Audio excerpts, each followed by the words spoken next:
I spent 3 months creating a beautiful handmade book filled with our 12 years of memories for James. The leather cover took weeks to perfect. When I presented it, his eyes narrowed. He scoffed, tossing it aside. "You really are useless," he said coldly. "I'm leaving you for Amber. She's 20, gorgeous, and knows what a man needs." As he walked out, I quietly picked up the discarded book, clutching it to my chest. "Thank you," I whispered, because hidden inside the book was something that would change everything. James and I met in college, both dreaming of changing the world. He was studying computer science while I majored in fine arts, with a specialization in bookbinding. We married right after graduation, young and so in love that nothing seemed impossible. The first 10 years were wonderful, or at least that's what I told myself. Looking back, I can see the small changes that I missed along the way. Our life together was built brick by brick. We started in a tiny apartment in Portland, where I set up my first bookbinding workshop in the corner of our living room. James took a job at a tech startup, working long hours while I built my client base, creating custom journals and photo albums. We saved every penny for a down payment on a house. When James decided to launch his own company 4 years ago, I supported him completely. I took on extra commissions, working until my fingers bled from paper cuts and my back ached from hunching over my workbench. The first 2 years of his business were tough. We emptied our savings, maxed out credit cards, and I even sold my grandmother's antique jewelry to help keep his dream alive. Then Market Sync took off. James's software that helped small businesses manage their inventory became an overnight success after a tech blogger with millions of followers featured it. Suddenly, we had money. Real money. And that's when everything began to change. The James who came home late, smelling of expensive scotch, wasn't the same man who used to bring me coffee in bed every Sunday morning. His clothes grew more expensive, his watch collection expanded, and he started talking about people and places I'd never heard of. I told myself it was the stress of success, that he deserved to enjoy the fruits of his labor. Our friends Tara and Scott noticed it too. We'd been close since college, the 4 of us celebrating every milestone together. One night, after James had skipped yet another dinner plan, Tara cornered me in her kitchen. "Eden, is everything okay between you two?" she asked, her eyes full of concern. "Just busy," I said, arranging cookies on a plate and avoiding her gaze. "The business is booming." "Scott saw James having lunch with a young blonde at Riverside Grill last week," she said carefully. "He didn't mention it." My stomach dropped, but I forced a smile. Probably a client meeting. 2 days later, I found the messages from Amber on his phone. He'd left it unlocked when he jumped in the shower. I wasn't snooping, not really. I just wanted to check the time of the dinner reservation he'd mentioned. That's when I saw her name, followed by a heart emoji. My fingers seemed to move of their own accord, opening the conversation that spanned months. Dates, times, hotel rooms, pictures I immediately wished I could unsee, and promises. So many promises about their future together. I put the phone down exactly as I'd found it and walked to my studio, my entire body numb. Inside my sanctuary, surrounded by the tools of my craft, I had an idea. Our 12th anniversary was coming up in 6 weeks. I would create something special, something that would remind James of everything we'd built together. A book of memories, handcrafted with all the skill I possessed. I started gathering materials the next day. Italian leather for the cover, handmade paper from Japan, silk ribbons, and tiny compartments for mementos. I worked on it during stolen hours when James was at the office or claiming to be. 2 weeks into the project, I needed some old photos from our first vacation. I went into James's home office to find the external hard drive where we stored our pictures. While searching through his desk drawer, I found a folder labeled Personal Finances. Curiosity got the better of me. Inside were bank statements showing transfers from our joint account to another account I'd never seen before. Large sums, hundreds of thousands of dollars, systematically moved over the past year. Nearly 2/3 of everything we'd saved. My hands trembled as I photographed every page with my phone before returning everything exactly as I'd found it. I didn't confront him. Not yet. Instead, I modified my book design to include a special compartment in the spine, invisible unless you knew exactly how to open it. There, I would place copies of those financial documents, along with other evidence I began to gather. My anniversary gift was becoming something very different from what I'd originally planned. The memory book took shape over the following weeks. Into its pages went our history, carefully curated and arranged chronologically. Our college days, with pressed flowers from the campus garden where he proposed. A matchbook from the restaurant where we celebrated buying our first home. Ticket stubs from concerts and movies, snippets of handwritten notes, photos of vacations and milestones. I included a lock of my hair from when I cut it short during year 3 of our marriage, something he'd said he loved at the time. A river stone from our camping trip to Yellowstone. The fortune from a cookie that had predicted great happiness on the night before he launched MarketSync. Each item went into a custom pocket or compartment that I designed specifically for it. The craftsmanship was the finest of my career. The leather cover was dyed a deep blue, James's favorite color, and embossed with a geometric pattern that echoed his company logo. The spine contained 5 raised bands, traditional in fine bookbinding, but the middle one concealed the hidden compartment. During those weeks, I continued to gather evidence. Bank statements, property records, business filings. I discovered that James had purchased a lakeside condo 6 months ago, without telling me. He'd formed a new LLC that wasn't connected to MarketSync, and most disturbingly, he'd revised his will, though I couldn't access the details. I worked through my pain and betrayal, channeling it into the precision of my craft. Each stitch in the binding was perfect, each page aligned exactly. The book became both a testament to our past and insurance for my future. On our anniversary morning, I woke early to prepare his favorite breakfast. French toast with fresh berries, bacon extra crispy, and dark roast coffee. I set the dining table with our wedding china, unused for years, and placed the wrapped book beside his plate. Then I waited. When James finally came downstairs at 9:30, he seemed surprised to see me. "What's all this?" he asked, eyeing the spread with suspicion. "Happy anniversary," I said, smiling brightly despite the hollow feeling in my chest. 12 years today. He checked his watch, an unnecessarily expensive timepiece that had replaced the one I'd given him years ago. "I have a meeting at 11. I need to be quick." "Just sit for a moment," I said. "I made your favorite." He sat, but didn't touch the food. His eyes fell on the package. "What's that?" "Open it," I encouraged, my voice steady despite my racing heart. The paper fell away to reveal the book. He ran a finger over the embossed cover without opening it. "It's a memory book," I explained. "I made it for you. For us. Every page has something from our years together." He finally looked directly at me, his expression cold in a way I'd never seen before. "Eden, we need to talk." "Open the book first," I insisted. He flipped it open carelessly, barely glancing at the first few pages, before closing it again and pushing it aside. "This is craft project stuff," he said dismissively. "Kid stuff." "I spent months making it for you," I said quietly. "Everything in there is part of our story." "Our story," he repeated, letting out a harsh laugh. "That's what I need to talk to you about. This story is over." The words hung in the air between us. Even though I'd suspected, had evidence of his betrayal, hearing him say it aloud felt like a physical blow.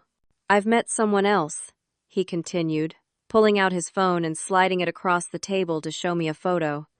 A young woman with platinum blonde hair and pouty lips stared back at me.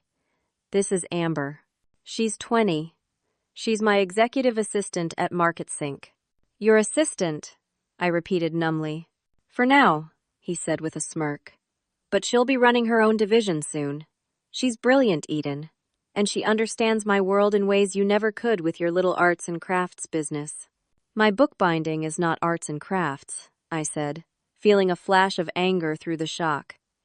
It's a skilled trade that pays quite well. Please, he scoffed.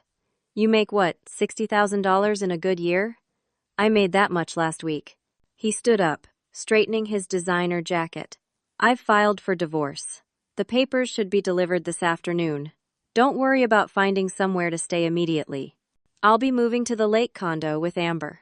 The condo you bought without telling me? I asked. A flicker of surprise crossed his face before his expression hardened. You've been snooping. No more than you've been hiding things. Well, it doesn't matter now, he said, reaching for his keys. The divorce will be clean and simple. We had a prenup, remember? I remember. But prenups can be challenged under certain circumstances. He froze, then slowly turned back to me. There's nothing to challenge. But let me make something very clear, Eden. If you try to be difficult about this, you'll regret it. What does that mean? His smile sent a chill down my spine. It means I've already taken steps to protect myself. All those years you spent building your little book business, you did it with startup capital from me. It's documented in our tax returns. Your client list, your techniques, your designs, your equipment, all of it technically belongs to Market Sync Ventures. That's not true, I whispered, feeling the blood drain from my face. Check the paperwork you signed 4 years ago. You thought you were just helping me establish my business, but you were also signing over rights to yours. He picked up the memory book and tossed it in the trash can beside the kitchen island. You're really useless, you know that? A decade of your life making pretty books while I built something that actually matters. He walked to the door, then paused. Don't bother trying to take anything valuable when you eventually move out. I've documented everything of worth in this house as business assets. The lawyer will explain it all. He glanced at his watch again. I'm late to meet Amber. Don't wait up. As the front door slammed, I sat perfectly still, the breakfast growing cold before me. Then, very calmly, I walked to the trash can and retrieved my book. I held it against my chest, feeling the shape of the documents hidden in its spine. Thank you, I said to the empty room, my mind already racing with what needed to be done next. The moment the door closed behind James, the calm I'd maintained shattered. My legs gave way as I sank to the kitchen floor, still clutching the memory book to my chest. Tears came in waves, accompanied by shuddering breaths that felt like they might tear me apart. 12 years of my life had just been dismissed as worthless, my work belittled, my love betrayed in every possible way. I don't know how long I sat there, but eventually the doorbell jolted me back to reality. I wiped my face on my sleeve and stood on shaky legs. Through the peephole, I saw a courier holding an envelope. The divorce papers, right on schedule. I signed for them with a steady hand, closed the door, and placed the envelope unopened on the counter. Then I picked up my phone and called the one person I knew would come immediately. Megan, I need you. My older sister arrived 40 minutes later with a bottle of wine, a pint of ice cream, and a fiercely protective expression. Megan had always been my safety net, the person who taught me to stand up for myself when we were growing up with parents who were too busy working to notice much about their daughters. That absolute snake, she said after I'd told her everything, pacing the living room in her sensible teaching shoes. Megan taught high school mathematics and approached problems with logical precision. We need to get you a lawyer, immediately. I don't even know where to start, I admitted, feeling overwhelmed. Start by not signing anything he gives you, she said firmly, and by making copies of every financial document you can find in this house. I've already been gathering some things, I said, retrieving the memory book. I showed her how to press the hidden catches in the spine to reveal the compartment where I'd stashed copies of the bank transfers and property documents. Megan's eyes widened. Eden, this is incredible craftsmanship and smart thinking. Not smart enough to see what was happening in my own marriage, I said bitterly. None of this is your fault, she insisted, squeezing my hand. But now, we need to be strategic. Megan stayed with me that night, sleeping in our guest room while I lay awake in what had been our marital bed, now feeling vast and empty. The next morning, she went to work after extracting a promise that I would call the divorce attorney whose number she'd left on the fridge. Diane Harper's office was downtown, in one of the gleaming glass buildings that housed the city's top professionals. I dressed carefully in the most businesslike outfit I owned, though it felt like putting on a costume. The receptionist led me to a corner office with views of the river. Diane herself was a surprise. I'd expected someone older, severe, dressed in a power suit. Instead, she was perhaps 10 years older than me, with curly red hair and a warm smile that put me instantly at ease. She wore tailored pants and a simple blouse, her only jewelry a wedding band and small pearl earrings. "Tell me everything," she said after introductions. From the beginning. For the next hour, I laid out the entire situation. James's affair, the hidden financial transactions, his threats about my business, the sudden divorce filing. Diane took notes, occasionally asking clarifying questions. When I showed her the memory book with its hidden compartment, she actually applauded. "That's the most creative evidence preservation I've seen in 15 years of practice," she said appreciatively. "And you've given us a good start with these documents." "What about his claim that my business belongs to him?" I asked, voicing my biggest fear. "We'll need to see exactly what you signed," she said. "But there are ways to challenge that kind of agreement, especially if there was any coercion or misrepresentation involved." "He told me they were just forms to help establish his business," I said. I trusted him. Diane's expression softened. "That's what spouses do." "Look, this isn't going to be simple. James has resources, and from what you've told me, he's not afraid to play dirty. But we have some advantages. First, judges don't like financial deception in marriages. Second, we have evidence that he's been hiding assets, which weakens his position considerably." I left Diane's office with a plan. I would continue living in our house, documenting everything, and gathering more evidence.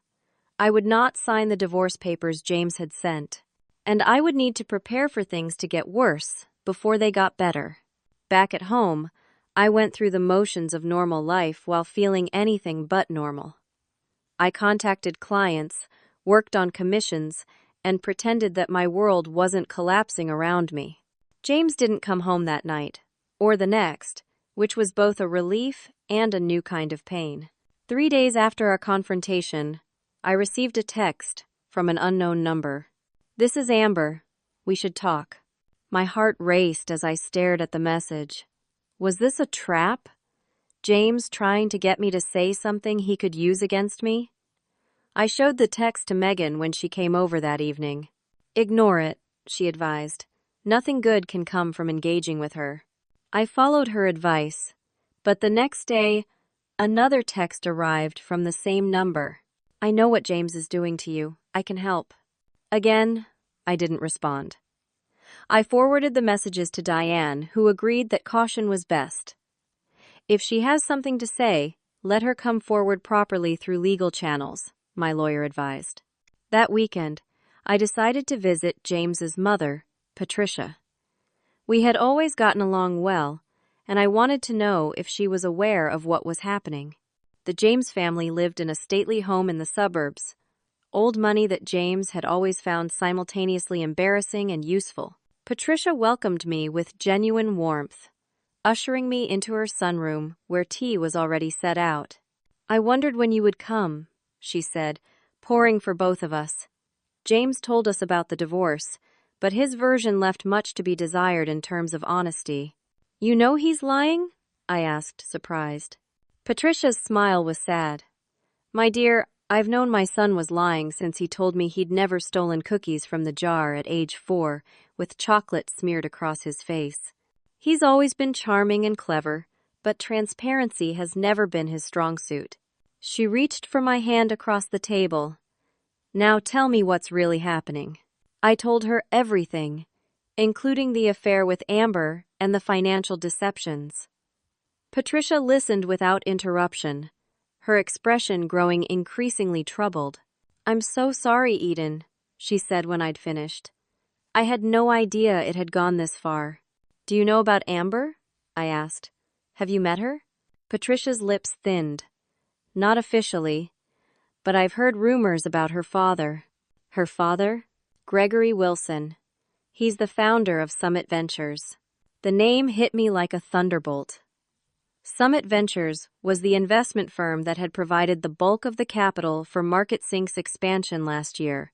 "Are you saying James is dating his investor's daughter?" Patricia nodded grimly, which makes me wonder if this relationship is more strategic than romantic. As I drove home, my mind was racing with this new information. The pieces were starting to fit together in a disturbing pattern. James hadn't just betrayed our marriage. He might be using a 20-year-old woman as a business tactic. I wondered if Amber knew how she was being used, and if that's what she'd wanted to tell me. When I pulled into our driveway, I noticed an unfamiliar car parked across the street. As I got out, a man approached, holding out an envelope. "Eden James, you've been served." Inside the house, I opened the new legal documents with shaking hands. James wasn't just filing for divorce now. He was seeking an emergency injunction to freeze all my business assets, claiming I was attempting to hide them from the divorce proceedings. It was a complete fabrication, but one that could potentially shut down my business while the courts sorted it out. I called Diane immediately, and she promised to file a counter motion first thing in the morning. That night, alone in our house, I finally opened the hidden drawer in my studio where I kept my most treasured possession, a journal my grandmother had given me before she died. Inside, I wrote the truth of everything that was happening, a record that was just for me. As I wrote, I realized something that sent a chill through me. James didn't just want a divorce.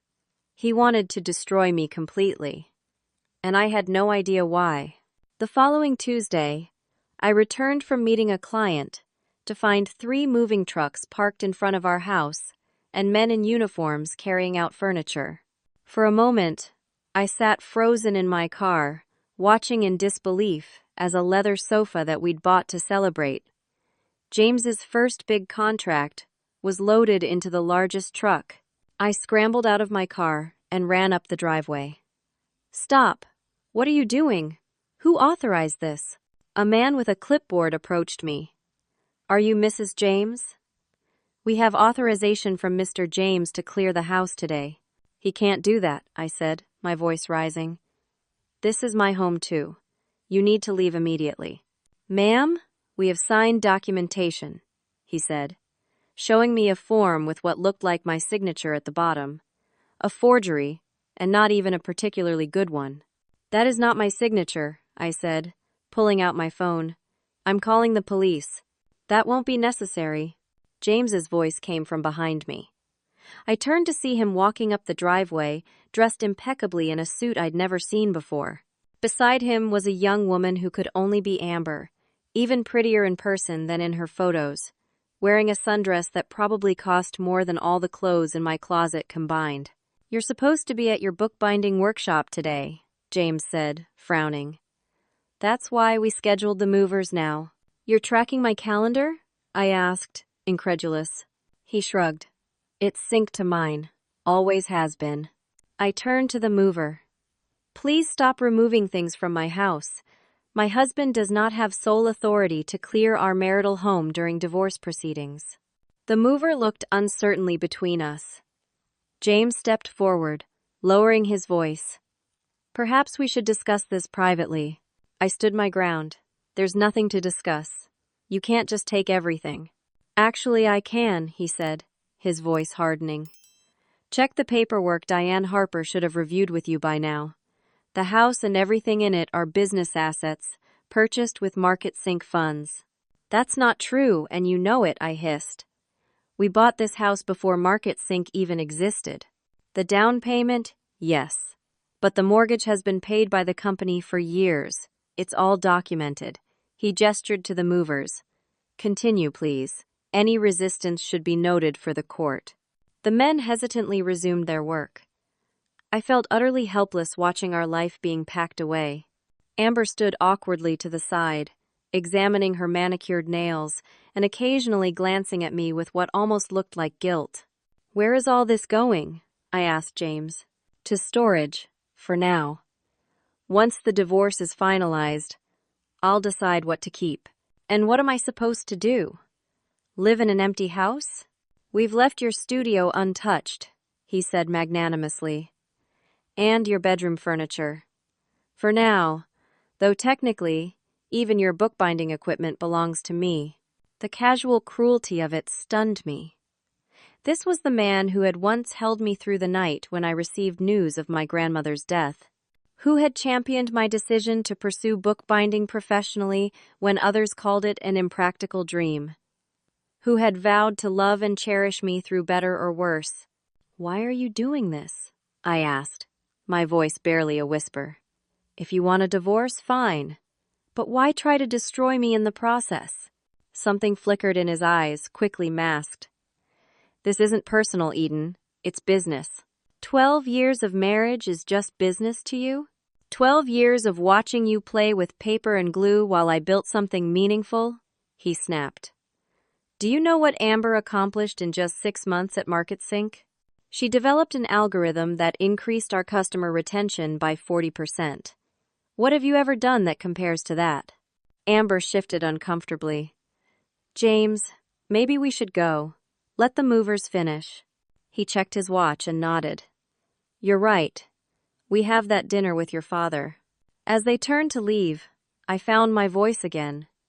"James, this won't end the way you think it will." He looked back with a smirk. "It already has, Eden. You should know I've spoken to the Small Business Association about your grant applications and the Craftsman's Guild about your membership, and several of your largest clients." My blood ran cold. "What are you talking about?"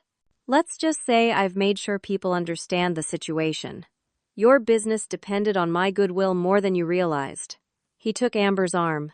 "Don't try to fight this, Eden. You'll only embarrass yourself." I stood in the driveway long after they'd driven away, watching as the movers continued to empty our home. One of them, an older man with kind eyes, approached me cautiously. "Ma'am, I'm real sorry about this. Divorce situations are always tough." I nodded, unable to speak through the lump in my throat. "Look," he continued, lowering his voice, "I can't stop doing my job, but if there's anything really personal you want to make sure doesn't get packed up, now might be the time to grab it." His small kindness broke through my shock. I hurried inside, going straight to our bedroom. The movers hadn't reached it yet. I pulled out photo albums, journals, and keepsakes that couldn't be replaced. My grandmother's quilt, the first edition books my father had given me. I carried everything to my studio and locked the door. By evening, the house echoed with emptiness. The movers had taken everything except my studio contents and bedroom furniture, as James had said. Even the refrigerator was gone. I sat on my bed, surrounded by the few personal treasures I'd managed to save, and finally allowed myself to break down completely. The next morning, my business email was flooded with cancellations. 5 major clients, representing nearly half my annual income, all terminating their contracts within hours of each other. Each cited unforeseen circumstances or budget restrictions, but the timing made the real reason obvious.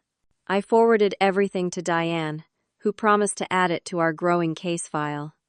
"This kind of vindictive behavior often backfires in court," she assured me. "Keep documenting everything." Over the next 2 weeks, James's campaign against me intensified. My application for a small business loan was mysteriously declined, despite my excellent credit history. The craft fair where I'd sold my work for years suddenly claimed they were overbooked when I tried to reserve my usual table. Even my gym membership was canceled due to administrative issues.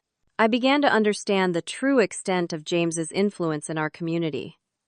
MarketSync had become a major employer and sponsor of local events. He sat on community boards and donated to political campaigns. He'd spent years building a network that he was now weaponizing against me. Diane advised me to stay in the house despite its emptiness. Abandoning the marital home could be used against you, she explained. So I lived like a ghost in my own life, sleeping on a bed without a frame, eating takeout because I had no kitchen appliances, and working frantically in my studio to fulfill the few commissions I still had. Through it all, I kept thinking about James's words. This isn't personal, Eden. It's business. If that was true, what was the business purpose of destroying me so completely? What could he possibly gain from it? The answer came unexpectedly one afternoon while I was dropping off a completed wedding album at one of my few remaining clients. As I was leaving the stationery store where I'd made the delivery, I noticed a flyer for an upcoming craft market. The featured image showed examples of hand-bound books that looked disturbingly familiar. I picked up the flyer, my hands shaking. Modern Memories by Amber Wilson was prominently displayed, along with a website address. I pulled out my phone and visited the site immediately. There they were, designs almost identical to mine, techniques I'd developed over years of experimentation. Even the product descriptions echoed the wording from my own website. But most devastating was the coming soon announcement for a line of custom memory books featuring hidden compartments and personalized elements. It was my signature product, the one I was known for in the bookbinding community. James hadn't just been having an affair with Amber. He'd been teaching her my craft, helping her steal my designs, positioning her to take over my client base once I was out of the picture. The complete scope of his betrayal was staggering. I drove home in a daze, barely seeing the road. When I pulled into my driveway, I noticed a familiar car already parked there. Patricia James sat on my front steps, a large envelope in her hands. "We need to talk," she said, her expression grave. "There's something you should know about my son." The emptiness of my house seemed to amplify my anxiety as I led Patricia to my studio, the only room that still felt like mine. She took in the bare walls and missing furniture with a frown. "He took everything?" she asked quietly. I nodded, clearing a stack of papers from my single remaining chair for her. "Everything he could. Please, sit." Patricia settled herself, still clutching the envelope. Up close, I could see the strain on her face, new lines that hadn't been there during our last visit. She looked around my studio appreciatively, taking in the specialized tools, the works in progress, the shelves of handmade paper and fine leather. "Your work is beautiful, Eden," she said. "True craftsmanship. James never understood the value of making things with your hands." "Thank you," I said, leaning against my work table. "But I don't think you came here to discuss my bookbinding." She sighed heavily. "No, I came because I can't stand by and watch history repeat itself." "What do you mean?" Patricia opened the envelope and removed a stack of documents. "Did James ever tell you about his first marriage?" The question hit me like a physical blow. "His what?" I thought not. She shook her head sadly. "It was before he met you, right after his undergraduate degree. Her name was Allison. They were married for just under 2 years. My mind raced. James had never mentioned being married before, not once in 12 years. "What happened?" I asked, dreading the answer.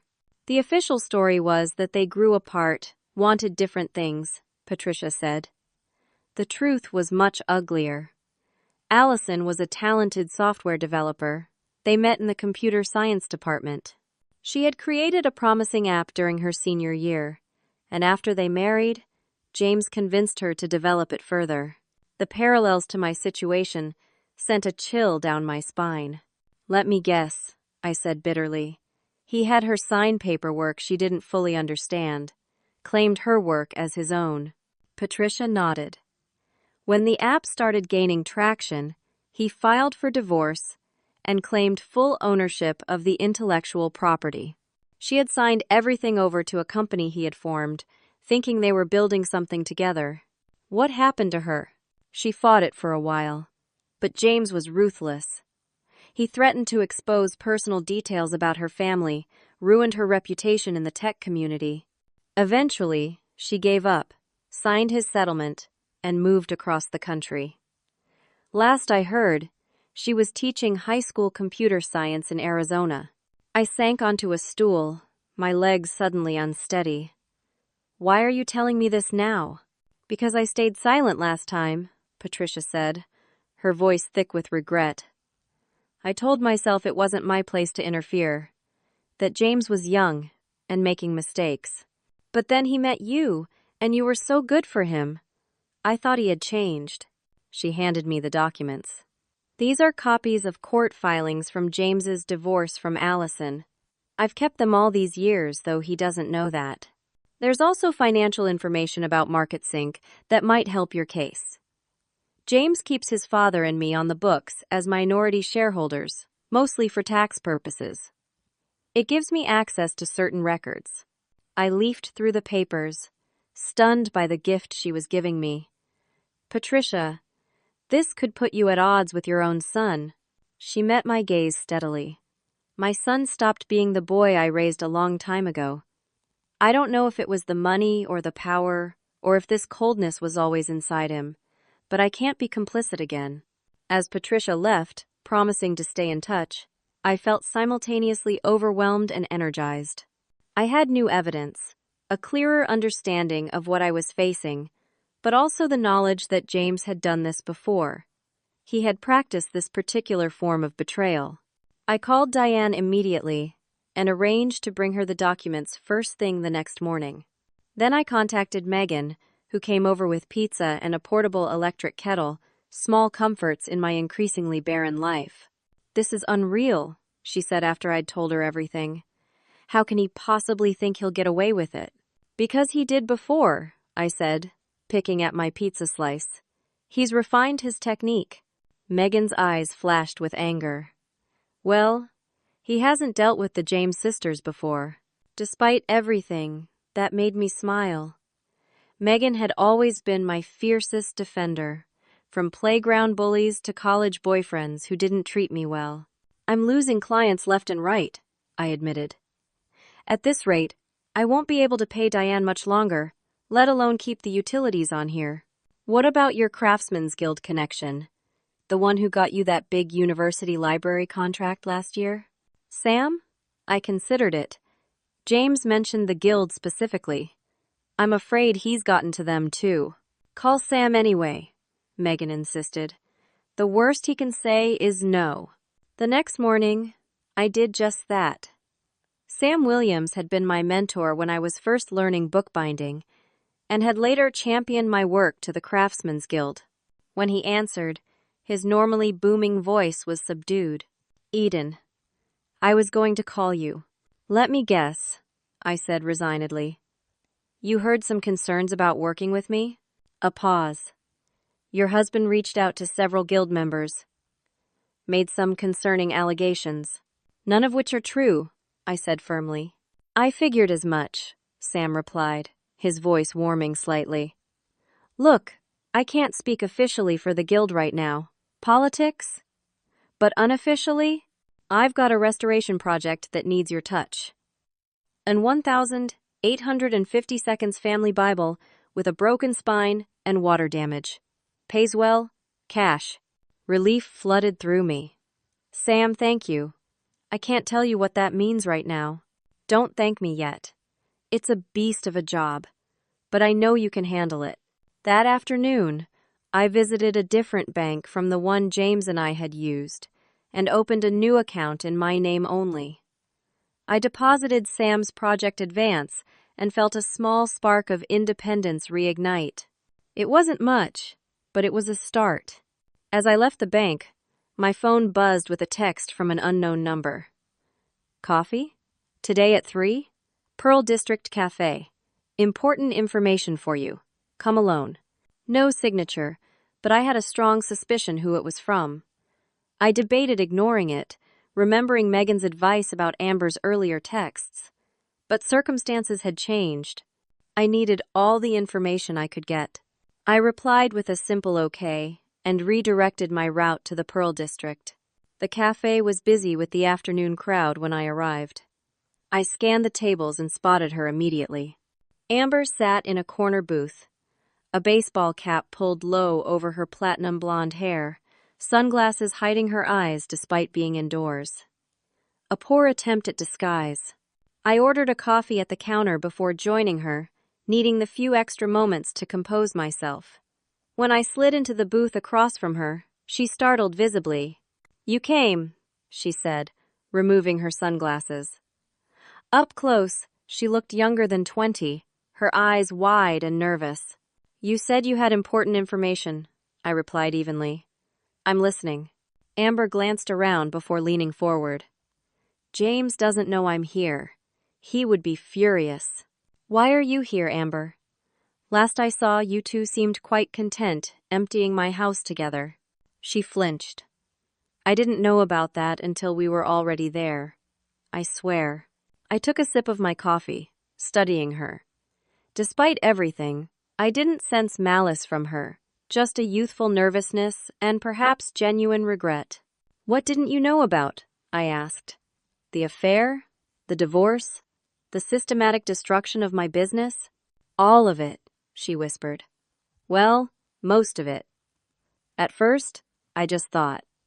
I had a crush on him, okay? He was my boss, successful, charming.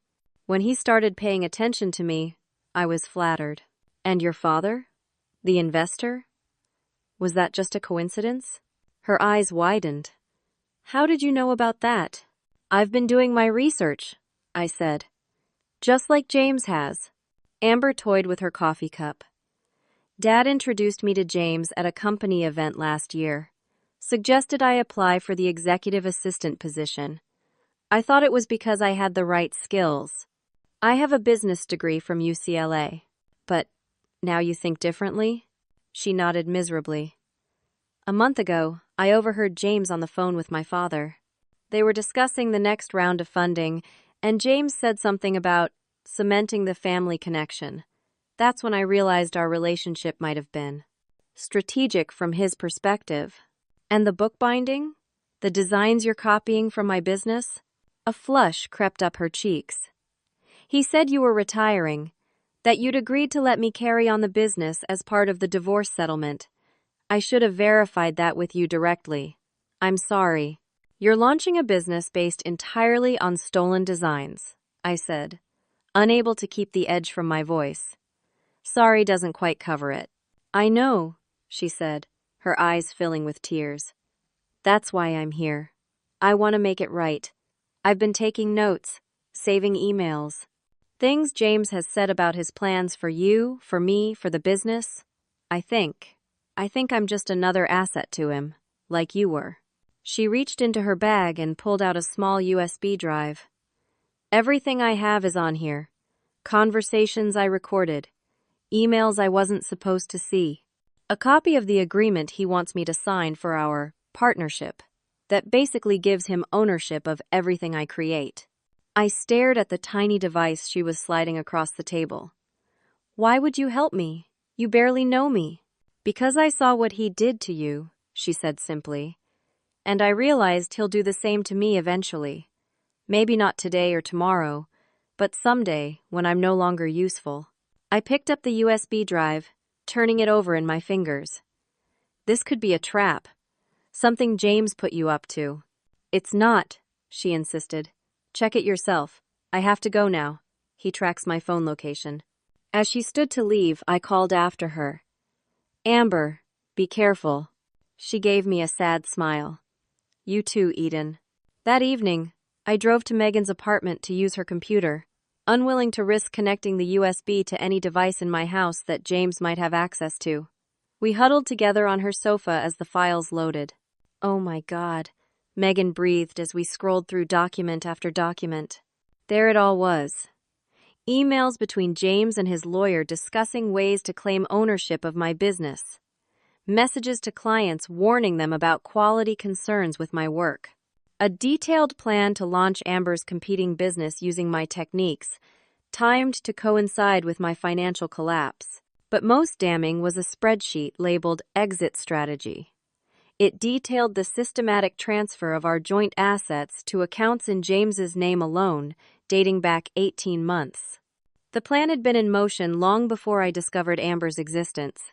"We need to call Diane," Megan said. "Right now." As I reached for my phone, I noticed an email I hadn't opened yet. The subject line read, "Riley Thompson Consulting Agreement." I clicked it open and felt my breath catch. Riley Thompson had been our college friend, part of our group with Tara and Scott. He'd gone on to become a forensic accountant, specializing in financial fraud. James had apparently hired him 3 months ago to review MarketSync's books before the next investment round. "Megan," I said slowly, "I think I need to reconnect with an old friend." Riley agreed to meet me for breakfast the following Saturday at a diner outside the city limits, far from James's usual haunts. I arrived early, claiming a booth at the back where I could watch the door. When Riley walked in, I almost didn't recognize him. Gone was the shaggy-haired math nerd from college, replaced by a trim, confident professional in a casual button, down and jeans. His smile, though, was exactly as I remembered it, warm and slightly crooked. "Eden James," he said, sliding into the booth. "It's been, 5 years?" "At least," I agreed, returning his smile despite my nervousness. "Thanks for agreeing to meet me. How could I refuse? Your message was intriguingly cryptic." He studied my face. "Though I have to say, you look like you've been through the ringer. That's putting it mildly." I waited while the waitress poured coffee for both of us, then launched into my story. I told him everything, from discovering James's affair to the current dismantling of my life. Riley listened without interruption, his expression growing increasingly troubled. "I knew James had changed," he said when I finished. The whole tech success thing went to his head. "But this is beyond anything I imagined. I need to know if you can help me," I said directly. "The email on Amber's USB drive suggests James hired you to review MarketSync's finances. If that's true, you might have seen evidence that could help my case." Riley ran a hand through his short hair. "This puts me in a delicate position, Eden. Yes, I did consult for MarketSync, but there are confidentiality agreements involved." "I understand," I said, trying to mask my disappointment. "I shouldn't have asked." "Hold on," he said, raising a hand. "I didn't say I wouldn't help. There are legal and ethical boundaries I need to respect, but those boundaries don't protect fraudulent activity." Hope flickered back to life. "So you did find something?" Riley glanced around the diner before leaning closer. "Let's just say that the books I reviewed didn't match up with some external records I happen to have access to through my other work. Nothing I could definitively prove at the time with the limited scope I was given, which is probably why James felt safe hiring me. But enough to raise serious red flags." "What kind of red flags?" "The kind that suggests James isn't just hiding money from you," Riley said quietly. "He might be hiding it from the IRS and his investors, too." My pulse quickened. "Can you help me document this?" "Not directly," he cautioned. "But I can point your lawyer in the right direction. Certain transactions, specific accounts to subpoena records for, and I can recommend a colleague who specializes in forensic accounting for divorce cases, someone not connected to me professionally. That would be cleaner." By the time we finished breakfast, I had pages of notes and a new sense of purpose. Riley had given me exactly what I needed, a roadmap to follow the money James had been hiding. As we walked to our cars, Riley touched my arm. "Eden, be careful. If James is doing what I suspect, there's a lot at stake for him. More than just your divorce settlement. This could have criminal implications." "I'll be careful," I promised. "And call Tara and Scott," he added. "They miss you. James systematically cut you off from all of us over the years, but we never forgot you." Back in my car, I felt a strange mixture of emotions. Anger at how thoroughly James had isolated me from friends who cared. Relief that they hadn't simply abandoned me. And a growing determination to reclaim not just my financial security, but my whole life. I called Diane from the car, updating her on everything Riley had shared. She was ecstatic. "This gives us leverage, Eden. Serious leverage. If James is committing financial fraud, he has much more to lose than just a fair divorce settlement.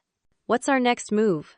We file for comprehensive financial discovery, focusing on the specific areas your friend highlighted, and we hire that forensic accountant immediately. Over the next week, the case accelerated dramatically. Diane filed motions requesting detailed financial records from James and MarketSync. The forensic accountant Riley had recommended, Sarah Chen, began analyzing the documents we already had. I reconnected with Tara and Scott, who were horrified by what James had done and immediately rallied to support me. I was beginning to feel less alone, less powerless. But James wasn't done fighting. 10 days after my meeting with Riley, I arrived home from delivering a restored book to find my studio door standing open. Cold fear washed over me as I approached slowly. Inside, chaos greeted me. Drawers pulled out, tools scattered across the floor, works in progress torn apart. Someone had systematically ransacked the space, destroying months of work. My first call was to the police, who arrived promptly but seemed skeptical when I accused my estranged husband. "Marital disputes are civil matters, ma'am," the officer explained patiently. "Without witnesses or clear evidence, this is just a burglary report." My second call was to Diane, who was more helpful. "Document everything. Photograph the damage. This kind of vindictive behavior will not play well in court." My third call was to Megan, who arrived with Tara in tow, both ready to help clean up and salvage what could be saved. As we worked, my phone rang with an unknown number. "Eden James?" a woman's voice asked when I answered. "Yes, who's this?" "Patricia gave me your number. My name is Allison Reeves. I used to be married to James." I sat down hard on my one remaining chair. "Allison, yes, I know about you now." "Patricia told me what's happening," she said. "I've been following MarketSync's rise from a distance. When she explained what James is doing to you, it was like hearing my own story all over again." "I'm so sorry," I said, meaning it deeply. "I had no idea about any of this until recently." "I've spent years trying to put it behind me," Allison said. "But I can't let him do to another woman what he did to me. I have documentation from our divorce, things that might help establish a pattern of behavior, and I'm willing to testify if needed." By the time we ended the call, I had another ally and more ammunition. Allison promised to email everything she had to both me and Diane by the end of the day. That evening, as I surveyed my damaged studio with Megan and Tara, my phone chimed with a text from Amber. "James knows I gave you information. Not safe to meet. Will send more when I can." I showed the message to the others. "I'm worried about her," I admitted. "She's very young, and James can be manipulative." "We should try to get her out of there," Tara suggested. "Let her know she has support." "I'll text her back," I decided, typing quickly. "You have friends here. Say the word if you need help." 3 days later, Diane called with news. The judge granted our motion for emergency discovery. James has 48 hours to produce all the financial records we requested. His lawyer is fighting it, but the evidence of hidden assets was too compelling to ignore. "What happens if he doesn't comply?" I asked. "Then he's in contempt of court, which can mean fines or even jail time in extreme cases. But more likely, the judge will draw negative inferences that benefit our case." The countdown began. 48 hours for James to either reveal his financial deceptions or face consequences. I doubted he would comply willingly, not with what Riley had hinted was at stake. On the morning the documents were due, I woke to frantic knocking at my front door. When I opened it, I found Amber standing there, a small suitcase beside her, her face pale and drawn. "I'm sorry," she said, voice trembling. "I didn't know where else to go. James found out I was helping you. He wasn't himself." I ushered her inside, noticing the faint bruise forming on her wrist. "Did he hurt you?" She shook her head quickly. "Not exactly. He grabbed me, yelled a lot. I think he would have, but his phone rang. Business emergency. Something about court orders and documents. While he was distracted, I packed a bag and left. I made her tea while she told me everything that had happened. James had become increasingly paranoid over the past week, staying up late shredding documents, making frantic calls to his lawyer. Last night, he'd received notification of the court, ordered discovery, and had flown into a rage. He kept saying you had ruined everything, Amber explained. Her hands curled around the mug for comfort. That you had no idea what you'd done, who you were messing with. Then he found emails on my laptop that I hadn't deleted, ones I'd forwarded to myself from his accounts. Amber, you're safe here, I assured her, though I wasn't entirely convinced of that myself. We'll figure this out. I called Diane, who advised me to take Amber directly to her office to record a formal statement. Then I contacted Megan, asking her to come stay at the house while we were gone. Safety in numbers seemed wise at this point. At Diane's office, Amber provided a detailed account of everything she'd witnessed, including conversations between James and her father that suggested improper business practices. She signed an affidavit and agreed to testify if necessary. This is extremely helpful, Diane told her. Your testimony corroborates the financial evidence we've been gathering. When we returned to my house that afternoon, Megan met us at the door with a strange expression. You have a visitor, she said, stepping aside to reveal Patricia James sitting in my living room. I came as soon as I heard from Allison, she explained, rising to greet us. The discovery order has James in a panic. He called his father this morning, asking for help covering certain transactions. My husband refused.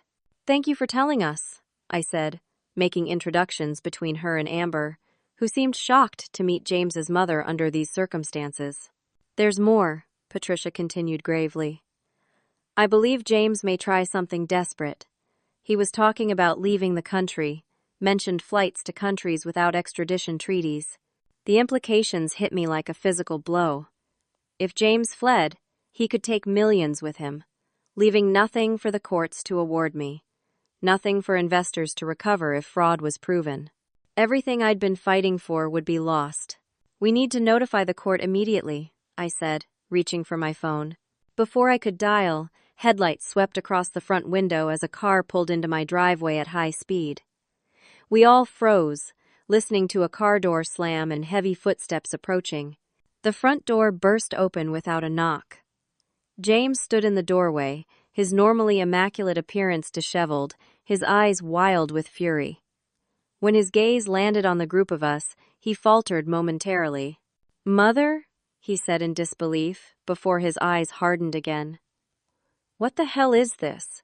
A conspiracy? James, Patricia said calmly, you need to stop, now, before this gets any worse. He ignored her, focusing on me with such hatred that I instinctively stepped back. You, he spat. You think you've won something here? You have no idea what you've done. I know exactly what I've done, I replied, finding my voice despite my racing heart.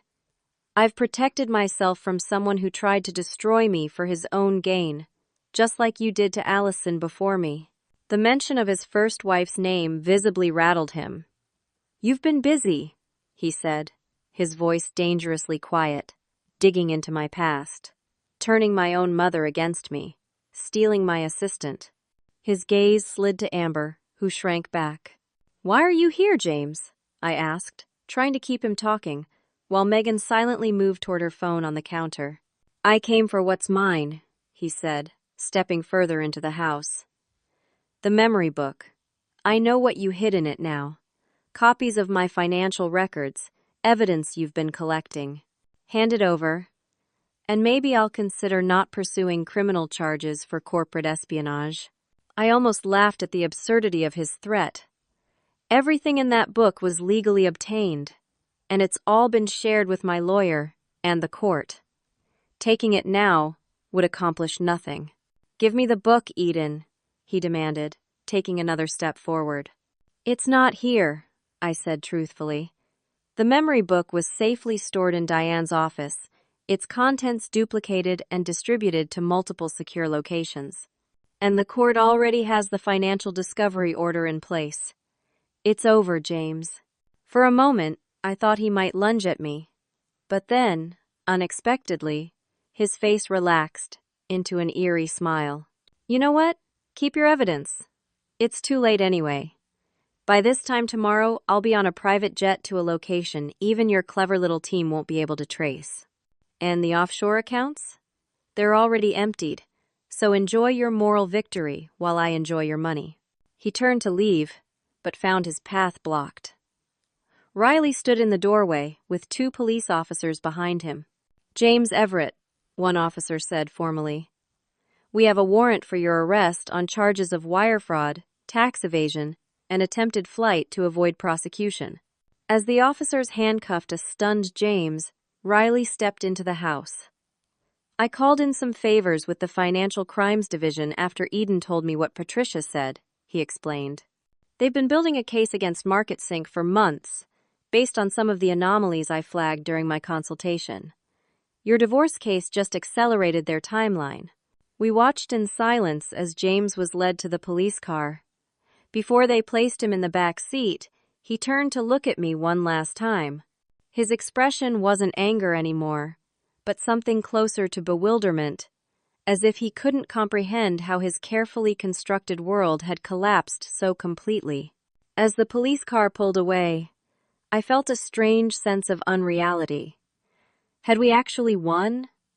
After months of systematic destruction, of feeling powerless and alone, had justice finally been served? Patricia touched my arm gently. It's not over yet, she cautioned. There will be legal battles ahead, both for your divorce and the criminal charges. But James won't be able to hide his assets anymore. Everything will be frozen pending investigation. I nodded, understanding the road ahead would still have challenges. But for the first time since finding those messages on James's phone, I felt something close to hope. There's something I need to show all of you, I said, turning to address the group gathered in my nearly empty living room. Something I've been working on since James emptied the house. I led them to my studio, which we'd managed to restore to a semblance of order after the break-in. On my workbench sat a new creation, a book similar to the memory book I'd made for James, but fundamentally different. This is my freedom journal, I explained, carefully opening it to reveal intricate compartments, each filled with documentation of my journey.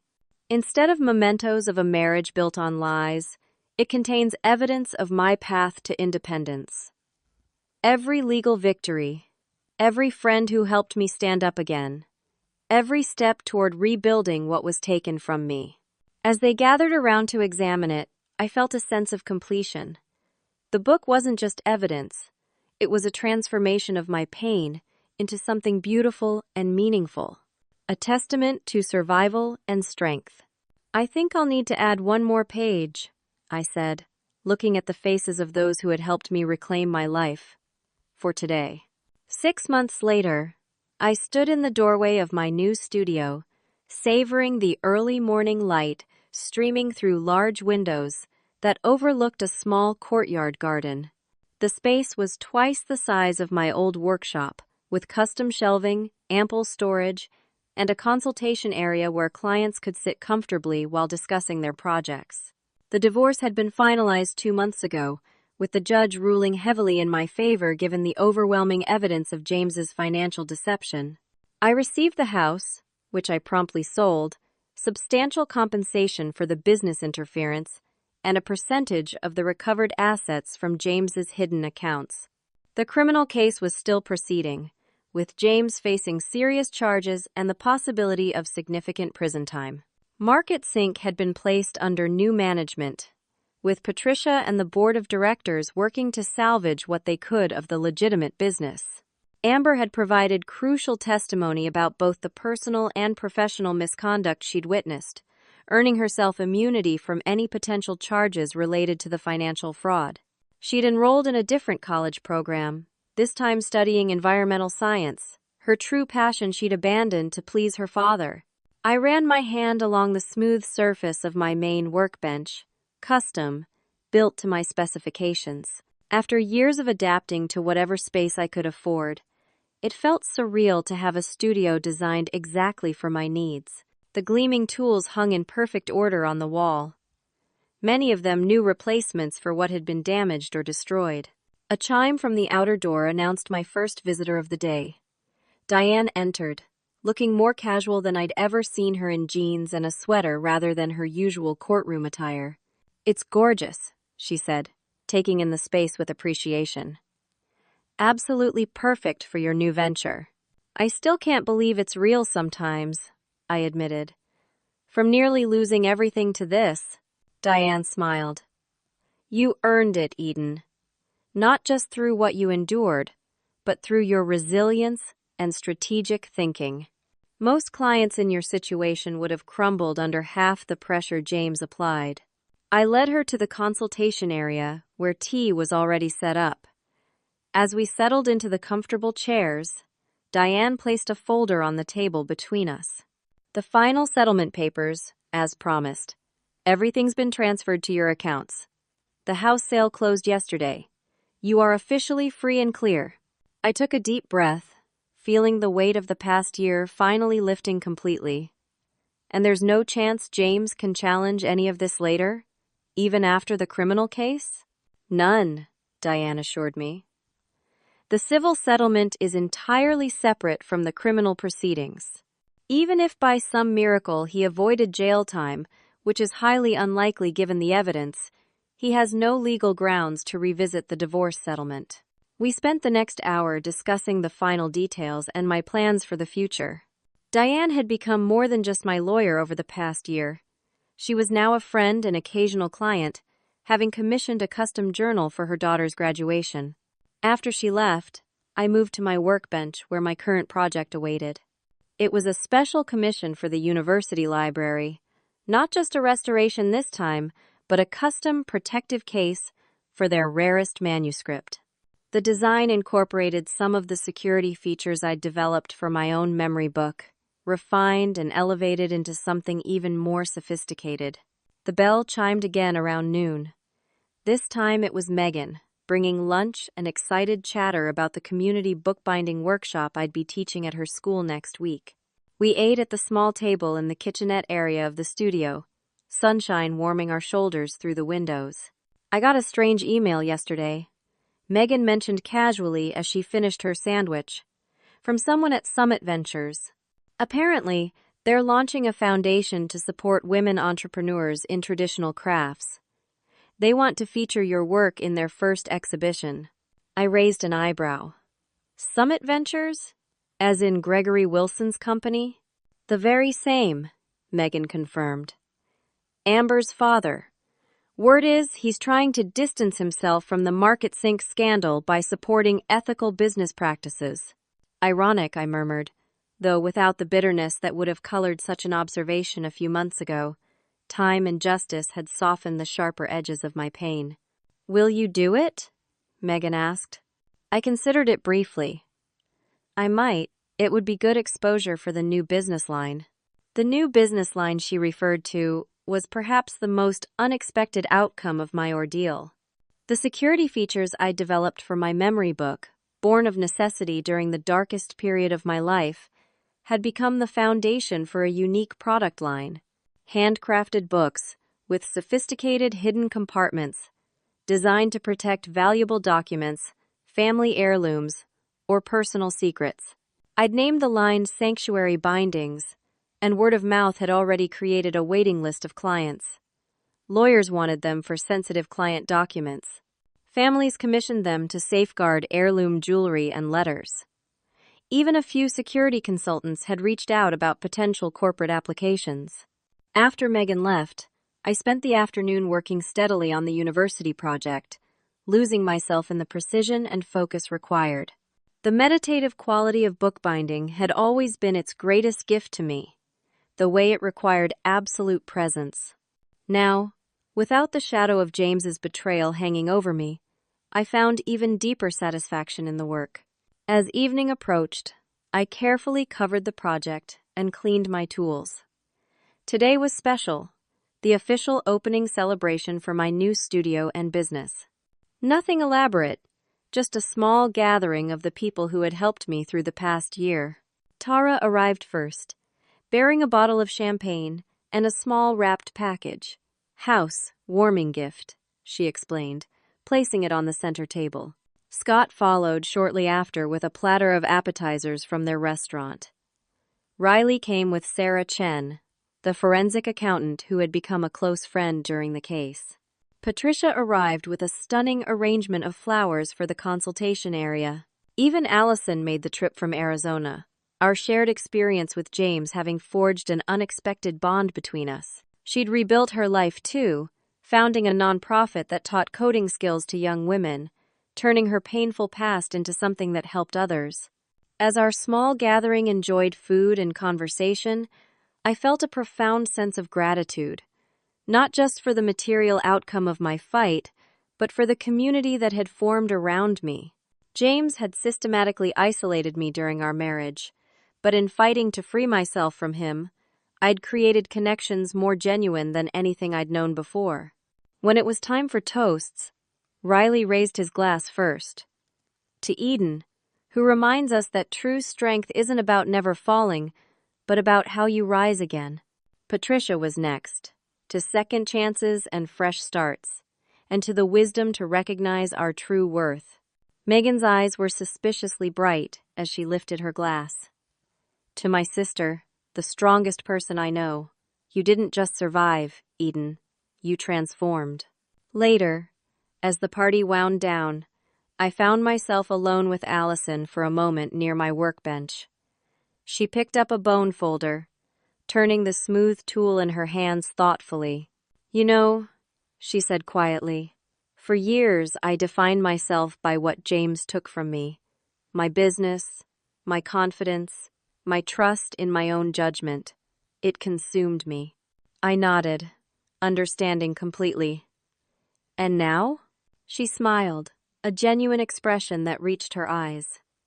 Now I realize that experience was just one chapter. A painful one, yes, but it doesn't define my whole story. Seeing you rebuild so beautifully helped me recognize that in myself too. After everyone had gone, I locked the studio door and stood for a moment in the quiet space. On the wall above my desk hung the original memory book that had started everything. I'd kept it as a reminder, not of James or our failed marriage, but of my own resourcefulness and strength. Beside it hung the freedom journal I'd created during the darkest days, with its final page now complete. And next to that, an empty space waited for the newest creation I'd begun that morning. A book about moving forward, about building something entirely new from the lessons of the past. James had thought he could destroy me by taking away everything I'd built.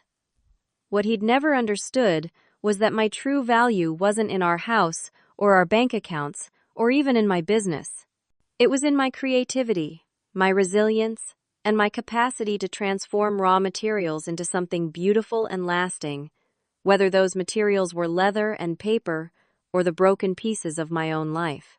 I ran my fingers over the embossed cover of my latest creation, feeling the texture of possibilities yet to be realized. The studio was quiet now, peaceful in the fading evening light. Tomorrow would bring new clients, new challenges, new opportunities, and I was ready for all of it, standing firmly on the foundation I'd built for myself. The memory book that James had thrown away as worthless had turned out to be priceless after all, not just for the evidence it contained, but for the journey it began. A journey that had brought me full circle to this moment, standing in my own space, surrounded by my own work, finally and completely free to write the next chapter of my own story. Thank you for joining me on this journey of resilience and transformation. Have you ever had to rebuild after someone underestimated your strength? I'd love to hear your stories in the comments below. If this resonated with you, please like this video, subscribe to the channel for more stories of triumph over adversity, and share with someone who might need to be reminded of their own inner strength. Until next time, remember that sometimes the things others discard contain our greatest treasures.